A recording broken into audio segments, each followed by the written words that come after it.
Բարոյձեզ, այսօր և ամենայն հավանականությամբ նաև առաջիկա օրերին մենք նորից կրկին և վերստին քննարկելու ենք Հայաստանում կայացած խորհրդարանական համապետական ընտրությունների արդյունքները և հետևանքները։ Այո, քվեարկությունը ավարտվեց ընտրական խցիկների մոտ, սակայն ընտրական գործընթացը շարունակվում է հանձնաժողովներում, քվեների վերահաշկարկի տեսքով և կուսակցությունների խոհանոցում քաղաքական վերահաշվարկների տեսքով։ Ինչ իրավիճակ ունենք այս պահին, բնականաբար կառավարող կուսակցությունը տոնում է իր հաղթանակը, նա իրավունք ունի ձևավորել միանձնյա ձևավորել իշխանություն, կառավարություն և ընտրել վարչապետ, բայց խորհրդարան անցած ընդդիմադիր կուսակցությունները հայտարարում են, թե ընտրությունների նախնական արդյունքները չեն արտացոլում իրական իրավիճակը։ Նույնիսկ մտադրություն կա դիմել սահմանադրական դատարան։ Բայց այս ամբողջ պատմության մեջ ամենամեծ ինտրիգը կարելի է ասել կապված է Բարգավաճ Հայաստան կուսակցության եւ նրա առաջնորդի հետ։ Մինչ այս պահը դեռևս դժվար էր ասել, թե կամ դժվար է ասել, թե այս կուսակցությունը մտնում է խորհրդարան, թե չի մտնում, նրան պակասում էր ընդամենը մի քանի տասնյակ ձայն եւ այս վերահաշվարկի արդյունքում կարծես թե այդ ձայները ստանում է, բայց այս հարցը կարևոր է ոչ միայն Բարգավաճ Հայաստանի համար, այլ ընդհանուր խորհրդարանի, քանի որ եթե Բարգավաճ Հայաստան կուսակցությունը հայտնվում է խորհրդարանում, ապա կարծես թե փոխվում է այն հավասարակշռությունը, որ էլի կարծես թե ձևավորվել էր նախնական արդյունքները հրապարակելու ժամանակ եւ ինչ որ չափով կարող է խառնվել նաեւ քաղաքացիական պայմանագիր կուսակցության հաշվարկները։ Այս ամենով հանդերձ տեսնում ենք, որ փողոցում հանդարտություն է, բողոքի որևէ նշույլ չկա, բայց Մոսկվան դեռ հապաղում է շնորհավորել եւ ինչ է սպասում հետընտրական Հայաստանին այս ներքաղաքական եւ աշխարհքաղաքական ցուցվանգում։ Այս հարցերի մասին ենք խոսելու առաջիկա 30 րոպեների ընթացքում, սա Ազատ զրույցն է Free News-ի եթերում, որտեղ համադրվում են փաստերը, կարծիքները, գնահատականները եւ կանխատեսումները։ Զրուցակիցս քաղաքագետ Հարություն Մկրտչյանն է, բարև ձեզ։ Բարև ձեզ։ Փորձենք դիտարկել ընդհանուր պատկերը առանձին կուսակցություններին դիտարկելով, սկսենք կառավարող կուսակցությունից, հաղթանակ, շնորհավորանքներ, կարծում եք սա հասարակության գիտակցված ընտրություններ, թե այլ ընտրանքի բացակայությունը կամ այլ ընտրանքի թույլ լինելը։ Երևի թե երկուսն էլ վերջից գանք, նախ չկար այլընտրանք կամ այլընտրանք հանդես եկող, իբրև այլընտրանք հանդես եկող ուժերը չկարողացան համոզել Հայաստանի Հանրապետության քաղաքացիներին, որ իրենք այլընտրանք են, եւ իհարկե ընտրությունների խիստ բևեռացվածությունը նաեւ խանգարեց, որ նրանք չկարողացան այդ ամեն ինչի մեջ տեղավորվել, չկարողացան այդ վակուումը լցնել։ Քաղաքացիական պայմանագիրը ստացել է Հայաստանի Հանրապետության քաղաքացիների ճնշող մեծամասնության քվեները, ավելի շատ, քան ստացել էր 2021, ավելի շատ քվե է ստացել, քան 2021 թվականին էր։ Քանակով, բայց քանակով ավելի շատ,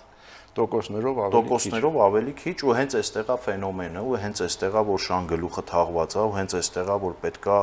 գնահատականներում զգուշ լինել, խորհրդարանի լեգիտիմությունը կասկածի տակ դնել, թե չդնել։ Այ օրինակ ես կասկածի տակ եմ դնում խորհրդարանական ընդդիմության լեգիտիմությունը։ Ինչու՞։ Որովհետև ակնհայտ էր, որ ողջ ընթացքում մինչև քարոզարշավից առաջ դեռևս ամիսներ առաջ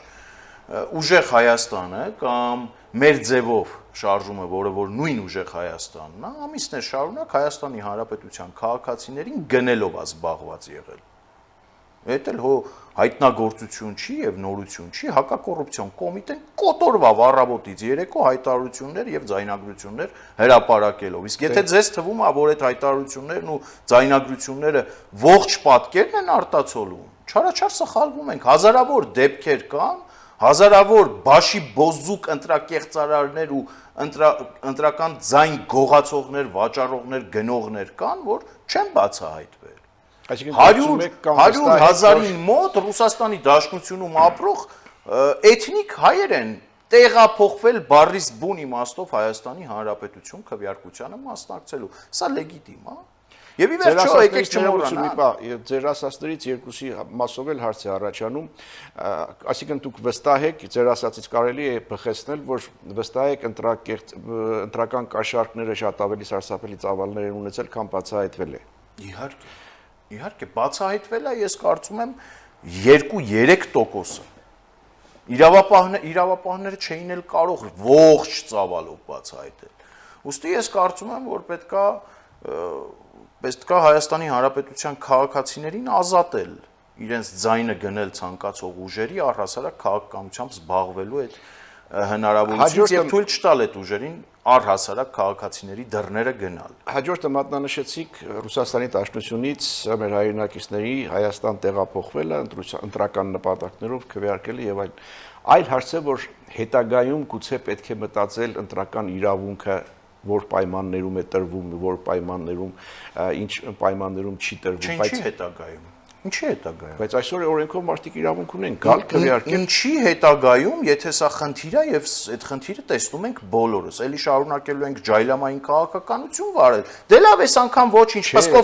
Պսկովցի Գագոն թող գա այստեղ ընտրություն անի, գնա այնտեղ Պսկովում իր հացի փուրն աշխատացնի, թեկած թե Հայաստանի Հանրապետության քաղաքացիները 5 տարի շարունակ ստիպված չեն լինի լսել 300,000 ադրբեջանցիների կեղծ թեզեր։ Թեկած թե Հայաստանի Հանրապետության օրենքը թույլ է տալիս Պսկովսկի Գագոին գալ քվեարկելու, թույլ է տալիս։ Փոխել այդ օրենքը։ Բայց իմ ասածն էլ հենց դա է, որ ես այսօր էլ գուցե հետագայում օրենսդրական փոփոխության կարիք կա, բայց առաջիկայում գուցե շատ արագ, բայց փոփոխության կարիք կա, բայց այսօր այդ օրենքը ձեր ասած Պսկովսկի Գագոին թույլ է տալիս գալ քվեարկել։ Դրա հետ պետքա հաշտ չլինել։ Դրա հետ պետքա առերեսվել եւ դրան պետքա տալ լուծումներ, արտահերթ լուծումներ։ Արտահերթ լուծումներ եւ այս խորհրդարանը, քանի դեռ գործում է եւ չի ձևավորվել նորը, ու դեռ հարց է այդ նորի ճակատագիրն էլ ինչպիսին կլինի։ Այդ մասին էլ կխոսենք։ Այս փուլում պետքա օրենսդրական այդ բոլոր շերտերը ճիշտ դասավորվեն, որպեսզի Հայաստանի Հանրապետության քաղաքացիները ստիպված չլինեն այսպիսի ընտրության առաջ կանգնելու։ Լավ, քանի որ դուք կառավարող կուսակցությունից անմիջապես անցաք ընդդիմությանը եւ առաջինը մատնանշեցիք Ուժեղ Հայաստան կուսակցությանը, ինչպես վերաբերել Ուժեղ Հայաստան կուսակցության այն հայտարարությունները, որ նախնական արդյունքները չեն արտացոլում իրականությունը եւ հիմա վերահաշվարկ է կատարում շատ ընտրատեղամասերում։ Ես համաձայն եմ Ուժեղ Հայաստան կուսակցության այդ հայտարարության հետ, ընտրությունների նախնական արդյունքները եւ այնինչ արձանագրվել է տեղամասերում չեն արտացոլում Հայաստանի Հանրապետության, ընդգծում եմ Հայաստանի Հանրապետության, այստեղ ապրող 3 միլիոն քաղաքացիների տեսակետն ու դիրքորոշումը եւ այո, կարծում եմ, որ պետքա Ուժեղ Հայաստանը եւս մեկ անգամ առերեսվի իրականության հետ ու պետքա այդ հնարավորությունը ստեղծվի Ուժեղ Հայաստանի համար։ Ինչ հնարավորության մասին է խոսքը։ Ընդհանուր կարելի է դիտարկել նոր ընտրությունների տարբերակը։ Իրենք պատրաստվում են դիմել սահմանադրական դատարան, ես էլ պահանջում եմ սահմանադրական դատարանից, որ Հայաստան Դաշինքը այդպիսի հայտարարություն արել է, որ մտադրություն ունեն դիմել։ Եթե Հայաստան Դաշինքը դիմի սահմանադրական դատարան, ես ակնկալում եմ, որ սահմանադրական դատարանը առնվազն կբավարարի եւ նոր ընտրություններ կնշանակվեն։ Ինչը իրանց թվում է, որ Հայաստանի Հանրապետության քաղաքացիներին հակած տակը կեղտոտած շալվարով գնելը պետքա դեռ մի բան էլ արտացոլել իրավիճակը։ Իհարկե չի արտացոլում։ Ես խիստ կասկածում եմ, որ Հայաստանի Հանրապետությունում 300,000 Հայաստանի Հանրապետությունում ապրող, արարող, հարկեր վճարող, երեխաներին բանակ ճանապարհող, հայերեն լեզվին տիրապետող քաղաքացի կա, որ ձայն ա տվել Սամվել Կարապետյանի գլխավորած ուժին։ Ես խիստ կասկածում եմ եւ մեծ հարցականի տակ եմ դնում նրանց խորհրդարանական ընդդիմության լեգիտիմությունը։ Լավ, տեսեք, եւ այս մասով իրենց հետ համաձայն եմ եւ պետքա քաղաքացիների համար նպաստավոր պայմաններ ստեղծել, որպեսզի ճիշտ եւ իրենց այսպես կամքից բխող ընտրությունների արդյունքներ ունենան։ Տեսեք, Հայաստան Դաշինքը հայտարարել է այդ մտադրության մասին, որ հնարավոր է դիմեն սահմանադրական դատարան։ Անկախ նրանից, թե սահմանադրական դատարանի որոշումը որքանով է հավանական, որ համապատասխանի ձեր ցանկություններին, ձեր տեսլականին, որ նոր ընտրություններ լինեն, եթե նույնիսկ հավանականությունը քիչ է, եթե նույնիսկ հավանականությունը ձգտում է 0-ի, այդուամենայնիվ դիտարկենք այդ տարբերակը։ Դրանով ինչ կփոխվի, ում համար է ձեռնտու։ Նախ նոր ընտրությունների գնալուց առաջ քաղաքական դաշտը պետքա Կիրիենկոյի գրպանային տեխնացուներից կամ գոնե թե նրանց գլուխներից ազատվի։ Օրենսդրական, դատա իրավական գործիքակազմի կիրառմամբ։ Ես քաղաքացիական պայմանագիր կուսակցության քարոշական թիմի հետ եւ հատկապես այն վայրերում, որտեղ որ լինում էր վարչապետը, համարյա թե բոլոր տեղերում եղել եմ եւ կարող եմ այս մասով առնվազն մեծ վստահությամբ ասել, որ Հայաստանի Հանրապետության քաղաքացին, Հայաստանի Հանրապետությունում ապրող քաղաքացին, ես ստիպված եմ այս ընդգծումն անընդհատ անելու, որովհետև մեր մեջ հայտնվել էին պսկովցի գագոներ, Պիծիգորսկի վաչոներ, ովքեր եկել էին այստեղ ընտրություն անեին իրենց ընտանիքներով ու իրիկունը 7-ին թռան գնացին դրանց մեծ մասը կամ որոշ մասն էլ կգնա մոտորերս ծիրանի նուբարը կանեն, ծիրանը կփորձեն ու կգնան երևի։ Հայաստանի Հանրապետության քաղաքացիների մոտ տեսել եմ այն պատրաստակամությունը, որ Հայաստանի Հանրապետությունում ի վերջո պետք է հաստատվի արդարություն, արդարադատություն եւ պատերազմի եռագլուխ կուսակցությունը պետք է գլխատվի։ Ու ես ձեզ հավաստիացնում եմ, Հայաստանի Հանրապետության վարչապետ Նիկոլ Փաշինյանի որևէ կանչ հրահանգի, ազդակի, կոչի բարագայում Հայաստանի Հանրապետության ոչ միայն 700,000 եւ ավել քաղաքացիներ, ովքեր որ ձայն են տվել քաղաքացիական պայմանագրին, այլ եւս 200,000 մինչեւ 1 միլիոն քաղաքացի պատրաստ է կանգնել եւ Հայաստանի Հանրապետությունում հեղափոխություն երկուս անել։ Հայաստանի Հանրապետությունում հեղափոխության կողմից առաջ քաշված նպատակներն ու իղձերը ի կատարածելու համար կրկին անգամ պատերազմի եռագլուխ կուսակցության իր տեղը ցույց տալ։ Այս ճանապարհին վարչապետ Փաշինյանը քարոզարշավի ընթացքում հայտարարում էր, որ պետքա չոքացնի կալուգացի օլիգարխին, պետքա չոքացնի Ռոբերտ Քոչարյանին քաղաքական առումով, պետքա չոքացնի բելարուսամետ օլիգարխին եւ ոտերի տակ ընկնող Սերժ Սարգսյանին։ Ու ես կարծում եմ, այս օրակարգը պետքա լինի մոտակա օրերի, շաբաթների եւ ամիսների թիվ 1 օրակարգը եւ ամեն ինչ պետք է անել, որպեսզի դատա իրավական համակարգի ձեռքերը հասնեն այս շրջանակին։ Ու այս համատեքստում կալիգացի օլիգարխի տնից հնչող, դղյակից հնչող հայտարարությունները թող դատա իրավական համակարգի որոշ ներկայացուցիչների այսպես իրավիճակից օգտվելու համար նպաստավոր դաշտ չբացի։ Հայաստանի Հանրապետության քաղաքացին որոշ դատավորներ, որոշ դատա իրավական համակարգի ներկայացուցիչներ թող չփորձեն հանկարծ այս իրավիճակից օգտվել եւ ժողովրդի թիկունքում ինչ որ բաներ ձեռնարկել։ Ես հասկացա, դուք ցանկանում եք կամ կուզենայիք, որպեսզի նոր ընտրություններ անցկացվեին եւ դաշտը մաքրված վիճակում, ինչպես ասում եք, այդ ուժերը չլինեին։ Բայց եթե օլիգարխի, բելարուսամետի, Ռոբերտ Քոչարյանի եւ ոտերի տակ ընկնող Սերժ Սարգսյանի, ինչպես ասել է Նիկոլ Փաշինյանը, չոքացնելուց հետո քաղաքական, իրավական եւ դատա իրավական առումով ես կարծում եմ Հայաստանի Հանրապետության քաղաքացիները իրենց ընտրությունը կանեն։ Որովհետև գիտեք, քաղաքացիների մի շրջան, քաղաքացիների մի ստվար զանգված ուղղակի չի մասնակցել ընտրություններին, չտեսնելով այլընտրանքը կալուգացում է, չտեսնելով այլընտրանքը Բելարուսամետի, Քոչարյանի եւ Սերժի պոչերի տեխնացուների մեջ, թևերի մեջ։ Չի տեսել այդ ընտրությունը, բայց ինքը նախընտրել է չգնալ ընտրության։ Ինչու՞, որովհետև մինչև այսօր դատա իրավական համակարգը շարունակում է դեմ գնալ Հայաստանի Հանրապետության քաղաքացիներին։ Դատա իրավական համակարգը շարունակում է դեմ գնալ քաղաքական իշխանությանը, եւ դատա իրավական համակարգի անգործության պատճառով Հայաստանի Հանրապետության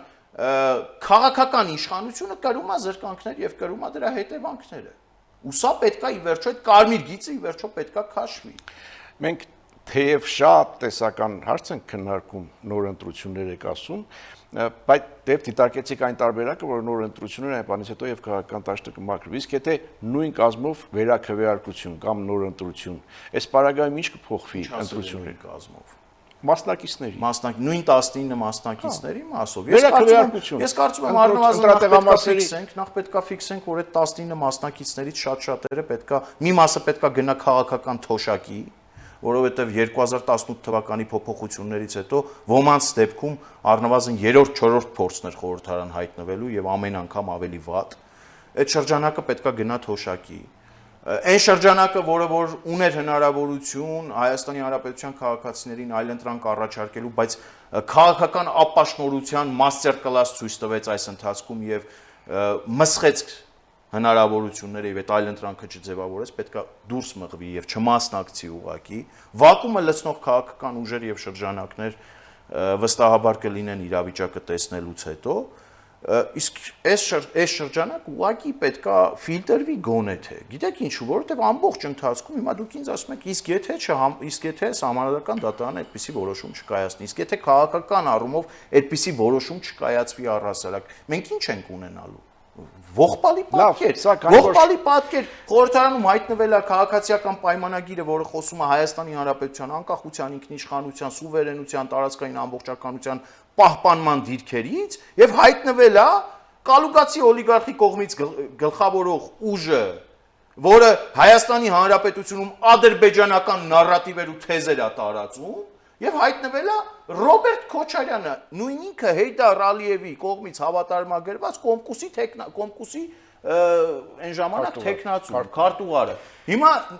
այս համատեքստում բացատրեք ինձ խնդրում եմ Հայաստանի Հանրապետության 700,000 քաղաքացիները, ովքեր քվեարկել են քաղաքացիական պայմանագրի օգտին, եւ մնացած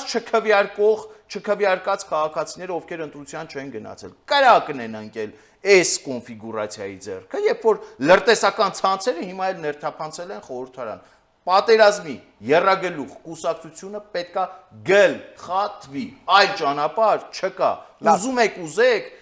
եթե չեք ուզում, այստեղ պետք է այլևս այլ հարցի հետ առերեսվենք։ Արտաքին խաղացողները սկսելու են սրա վրա աչոկներ հավաքել, բալեր հավաքել։ Արտաքին խաղացողներին մենք դեռ կգանք, բայց քանի որ դիտարկեցինք արդեն կառավարող կուսակցությանը, ուժեղ Հայաստանին եւ Հայաստան դաշինքին մնաց ամենաինտրիգայինը, հա, այս դաշտում Բարգավաճ Հայաստան կուսակցություն նրա խորհրդարան անցնել չանցնելու հանգամանքը, ինչ իրավիճակ ունենք այստեղ եւ անցնելու պարագայում ինչ կստացվի, չանցնելու պարագայում ինչ կստացվի։ Փոքր դատարից հետո շարունակենք, կվերադառնանք վարքյանների անց։ Հիշեցնեմ, սա Ազատ զրույց Ֆրենյուզի եթերում ես զրուցում եմ քաղաքագետ Հարություն Մկրտչյանի հետ, մենք դիտարկում էինք նոր ձևավորվող խորհրդարանական քարտեզը, անդրադարձանք խորհրդարան անցած կուսակցություններին եւ հիմա ամենամեծ ինտրիգը, որ կապված է Բարգավաճ Հայաստան կուսակցության եւ նրա առաջնորդի հետ, այս կուսակցությանը պակասող եւ ավելացող ձայները տեխնիկական խնդիր էին, կարծում եք, թե նկարչություն։ Առհասարակ 2018 թվականից հետո Հայաստանի Հանրապետությունում տեղի ունեցած բոլոր ընտրությունները ամենաբարձր մակարդակով են անցկացվել եւ իմ կարծիքով սա տեխնիկական վերիպակ է ուղղակի, որովհետեւ գիտեք, չեք գտնի ԲՀԿ-ական որևէ վստահված անձի, չեք գտնի ուժեղ Հայաստանի վստահված անձի, չեք գտնի Հայաստան դաշինքի որևէ վստահված անձի, ով կկարողանա պնդել եւ ապացուցել ամենակարևորը, որ տեղամասերում ընտրությունները կեղծվել են։ Այօրինակ Քոչարյանական որևէ վստահված անձ չի կարող համեմատական տանել Քոչարյանի օրոք տեղի ունեցող ընտրությունների հետ։ Երբ որ զանգվածապար տեղի ունեն լցոններ, հիմա կրկնակվեարկությունը բացառված է, մատնահետքի միջոցով, ամբողջությամբ ուղիղ եթերի տակ Հայաստանի Հանրապետության քաղաքացիները գնում են ընտրության։ Հաշվարկի մասով, տեխնիկական չէ, ոչ թե հաշվարկի, այլ մուտքագրման, այդ տվյալների մուտքագրման տեխնիկական սխալները։ Եթե մենք գործ ունենք մարդկային գործոնի հետ եւ այդ թվերի հետ աշխատում են մարդիկ, ապա բնական է, որ կլինեն վրիպակներ, հիմա բողոքարկումներ են բողոքարկել են վերահաշվարկները կլինեն, արդյունքների մասին մենք բոլորս կտեղեկանանք, բայց ինչ կլինի, եթե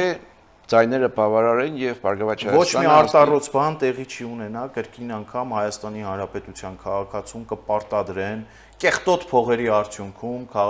խորհրդարանական ընտրություններին մասնակցելը, այդ փողերը գործի դնելը, այդ փողերի արդյունքով անցողիկ շեմը ժողովրդական լեզվով ասած քրեքաշ հաղթահարելը եւ Հայաստանի Հանրապետության անկախության ինքնիշխանության հիմքերի տակ ականների տեղադրման 5-ամյա ծրագրի գործարկումը։ Բայց Բարգավաճ Հայաստանի խորհրդարանում հայտնվել է